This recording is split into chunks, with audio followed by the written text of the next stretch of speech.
জানার আগ্রহ, প্রশ্ন করার সাহস আর নিজের চোখে পৃথিবীকে নতুন করে দেখার এক যাত্রা। এই গল্পগুলো শুধু খবর নয়, এই গল্পগুলো আমাদের শিশু কিশোরদের। স্বাগতম, আপনারা দেখছেন মুক্ত খবর, যেখানে আমরা খুঁজি আমাদের চারপাশ, প্রশ্ন করি আর তুলে ধরি আমাদের দেখা বাস্তবতা। আমি ওয়াসিসার প্রাজ্ঞ। শুরুতেই দেখে নিব শিরোনাম। ইলেকট্রোলাইট বিষ নাকি ঔষধ? SMS বম্বিং, ডিজিটাল হয়রানির নতুন রূপ। হারিয়ে যাচ্ছে খেলার মাঠ। যুক্তরাষ্ট্র ইরান উত্তেজনা ও তেল বাজার। আর মহাকাশ অভিযানে প্রাণীদের অবদান।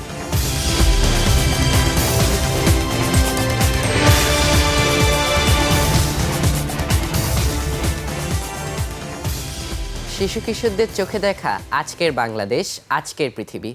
চলুন শুরু করা যাক মুক্ত খবর।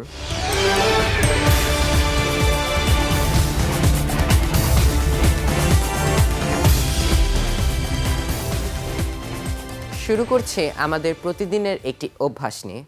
এই গরমে তৃষ্ণা মেটাতে অনেকেই ঝুঁকছেন ইলেকট্রোলাইট ড্রিঙ্কের দিকে, কিন্তু প্রশ্ন হচ্ছে এটি কি সত্যি উপকারী নাকি লুকিয়ে আছে স্বাস্থ্য ঝুঁকি? বিস্তারিত থাকছে ডেস্ক রিপোর্টে।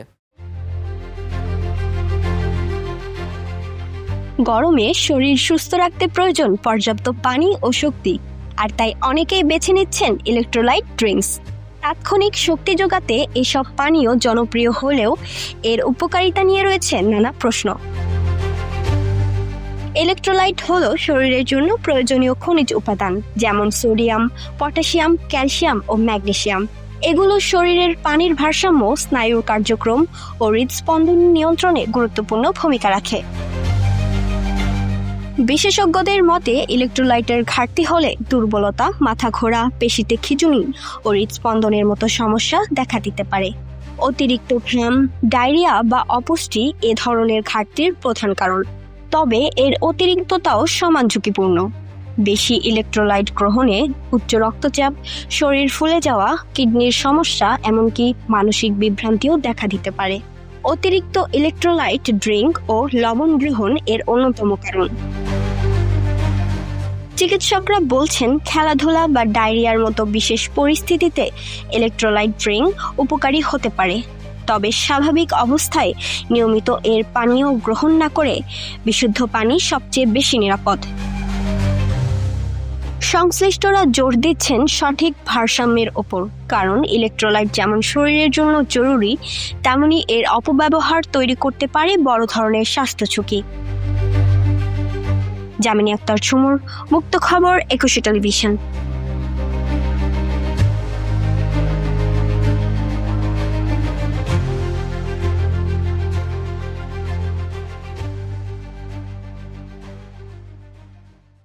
প্রযুক্তি যত এগোচ্ছে ততই নতুন নতুন ঝুঁকিও সামনে আসছে। হ্যাকিং নয়, তবুও ফোন অচল। SMS বম্বিং এখন সাইবার হয়রানির নতুন আতঙ্ক। এই বিষয়টি কতটা ভয়ঙ্কর হতে পারে, বিস্তারিত থাকছে আমাদের বিশেষ প্রতিবেদনে।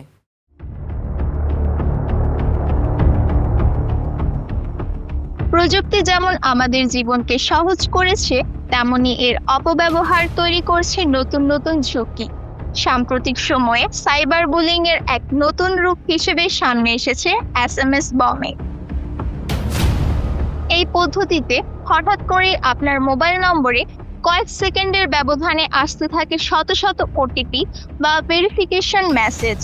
ফুড ডেলিভারি, রাইড শেয়ারিং কিংবা ই-কমার্স বিভিন্ন প্ল্যাটফর্ম থেকে আসা এই বার্তাগুলো মুহূর্তেই ফোনকে অচল করে দেয়।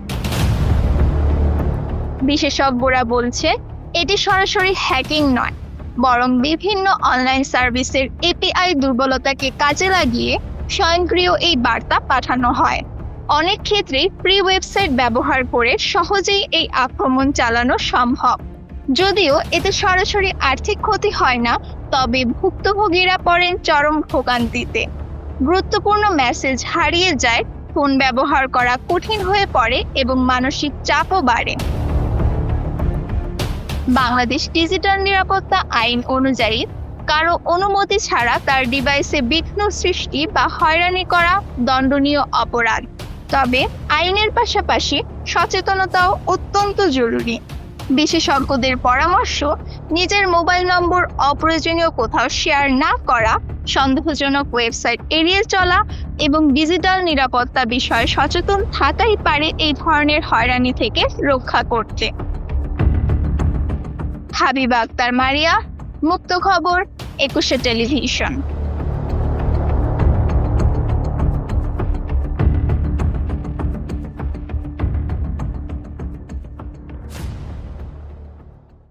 আপনারা দেখছিলেন শিশু কিশোরদের চোখে আমাদের চারপাশের বাস্তবতা। ছোট্ট একটি বিরতির পর ফিরে আসছি এমন একটি বিষয় নিয়ে যা সরাসরি প্রভাব ফেলছে আমাদের বেড়ে ওঠায়। দেখতে থাকুন মুক্ত খবর।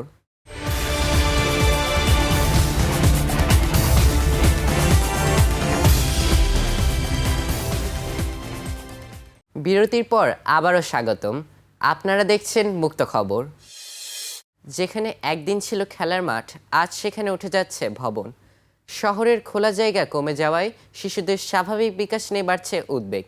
বিস্তারিত জানাচ্ছেন আফরা রাইদা পৃথিয়া। একসময় বিকেল হলেই পাড়ার মাঠ ভরে উঠত শিশুদের দৌড়ঝাঁপ, খেলাধুলা আর প্রাণ চাঞ্চল্যে। শহরের ভেতর সেই খোলা আকাশের নিচে তৈরি হতো শৈশবের অগণিত স্মৃতি। কিন্তু সময়ের সাথে বদলে গেছে সেই চিত্র। শহরের বিভিন্ন এলাকায় খেলার মাঠের জায়গা দখল করে নিচ্ছে বহুতল ভবন, দোকানপাট ও নানা স্থাপনা। প্রয়োজন আর বাস্তবতার চাপে কমে যাচ্ছে খোলা জায়গা। মনোবিজ্ঞানীরা বলছেন, খেলার মাঠ হারালে শুধু খেলাধুলাই নয়, ক্ষতিগ্রস্ত হয় শিশুর শারীরিক ও মানসিক বিকাশও। এতে বাড়ে একাকিত্ব, হতাশা এবং আত্মবিশ্বাসের ঘাটতি। অভিভাবকরাও চান অন্তত একটি নিরাপদ খোলা জায়গা থাকুক যেখানে শিশুরা মুক্তভাবে দৌড়াতে ও খেলতে পারে। কিন্তু নগরায়নের চাপে সেই সুযোগ দিন দিন কমছে। বিশেষজ্ঞরা বলছেন, এখনই সময় শহর পরিকল্পনায় খেলার মাঠকে গুরুত্ব দেওয়ার। অব্যবহৃত বা অনুপযোগী মাঠগুলো সংস্কার করে শিশুদের জন্য উপযোগী করে তোলার উদ্যোগ নিতে হবে। কারণ একটি মাঠ শুধু খেলার জায়গা নয়, এটি একটি প্রজন্মের শেকড়। আর সেই শেকড় বাঁচিয়ে রাখলেই গড়ে উঠবে সুস্থ, প্রাণবন্ত ভবিষ্যৎ। আফরা রাইদা পৃথিয়া, মুক্ত খবর, 21 টেলিভিশন।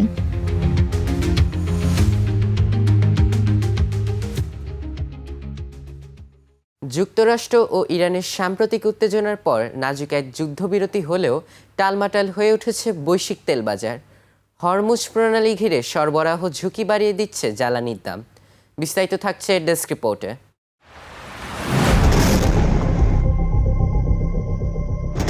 2026 সালের মার্চের শেষ ভাগ থেকে মধ্যপ্রাচ্যে ইউনাইটেড স্টেটস ও ইরানের মধ্যে উত্তেজনা চরমে পৌঁছায়।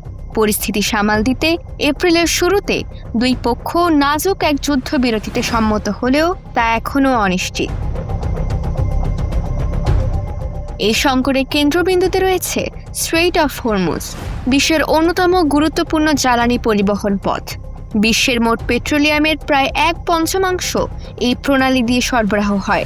ফলে সামান্য অস্থিরতাই বৈশ্বিক বাজারে বড় প্রভাব ফেলছে। উত্তেজনা শুরুর পর থেকেই আন্তর্জাতিক বাজারে তেলের দাম বেড়েছে 8 থেকে 12%। অর্থনীতিবিদরা সতর্ক করছেন, যুদ্ধবিরতি ভেঙে গেলে এই বৃদ্ধি 15 থেকে 20% পর্যন্ত যেতে পারে, যা ব্যারেল প্রতি দাম $100 ছাড়িয়ে দিতে পারে। শুধু তেলের দাম নয়, লোহিত সাগর ও পারস্য উপসাগরে জাহাজ চলাচলের ঝুঁকি বাড়ায় বেড়েছে নৌবিমা ও মালবাহী জাহাজের ভাড়া। এতে বৈশ্বিক সরবরাহ ব্যবস্থা ব্যাহত হয়ে উৎপাদন খরচ ও জীবনযাত্রার ব্যয় বাড়ার আশঙ্কা তৈরি হয়েছে। বাংলাদেশের মতো জ্বালানি আমদানি নির্ভর দেশগুলোর জন্য এই পরিস্থিতি বড় চ্যালেঞ্জ। তেলের দাম বাড়লে বাড়বে বিদ্যুৎ উৎপাদন ব্যয়, প্রভাব পড়বে শিল্প ও পরিবহন খাতে। এর সঙ্গে বাড়বে নিত্যপণ্যের দাম, যা সাধারণ মানুষের জীবনে বাড়তি চাপ তৈরি করবে। বিশ্লেষকরা বলছেন, মধ্যপ্রাচ্যের এই ভূ রাজনৈতিক অস্থিরতা শুধু সামরিক নয়, এটি বৈশ্বিক অর্থনীতি, বিশেষ করে উন্নয়নশীল দেশগুলোর জন্য বড় ধরনের ঝুঁকির বার্তা। আদিবা সুলতানা আলিফা, মুক্ত খবর, 21 টেলিভিশন।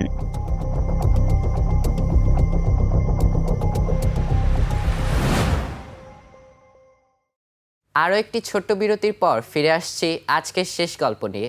স্টে উইথ আস, মুক্ত খবর।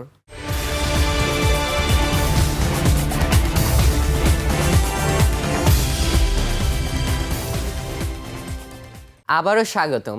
আপনারা দেখছেন মুক্ত খবর। মহাকাশ জয়ের গল্পে আমরা সাধারণত মানুষকেই দেখি, কিন্তু এই যাত্রার শুরুটা হয়েছিল অন্যভাবে। মানুষের আগে মহাকাশে গিয়েছিল প্রাণীরা, যাদের অবদানেই সম্ভব হয়েছে আজকের এই অগ্রগতি। এই অজানা ইতিহাস নিয়ে থাকছে আমাদের ডেস্ক রিপোর্ট।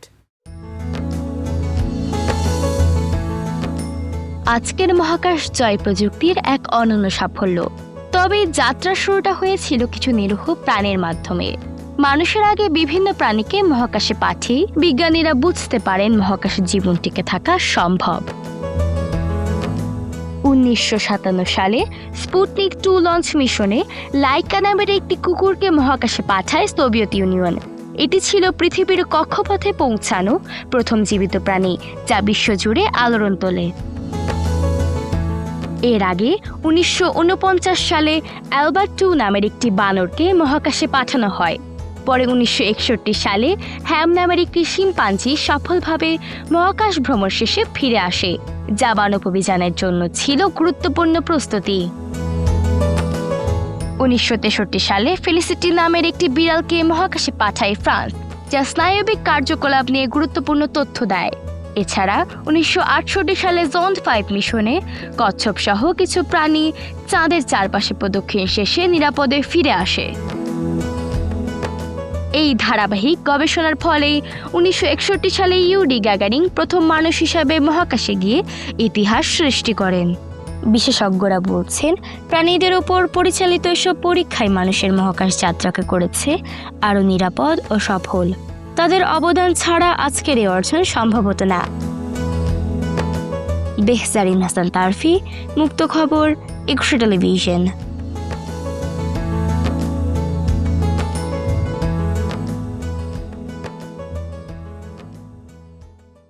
এটাই ছিল আজকের মুক্ত খবর। শিশু কিশোরদের চোখে দেখা আমাদের সময়ের গল্প। স্বাস্থ্য সচেতনতা থেকে শুরু করে ডিজিটাল নিরাপত্তা, খেলার মাঠ হারানোর বাস্তবতা, বিশ্ব রাজনীতি আর মহাকাশ অভিযানের ইতিহাস, সব কিছুই জড়িয়ে আছে আমাদের আজ ও আগামী দিনের সাথে। আমরা বিশ্বাস করি শিশু কিশোরদের ভাবনা, প্রশ্ন করার সাহস আর জানার আগ্রহ একদিন বদলে দেবে পৃথিবী। আপনার আশেপাশে এমন কোনো গল্প থাকলে যা তুলে ধরার দরকার, আমাদের জানাতে ভুলবেন না, কারণ আজকের কণ্ঠই আগামীর পরিবর্তনের শুরু। আমি ওয়াসার প্রাগ বিদায় নিচ্ছি। দেখতে থাকুন 21 টেলিভিশন।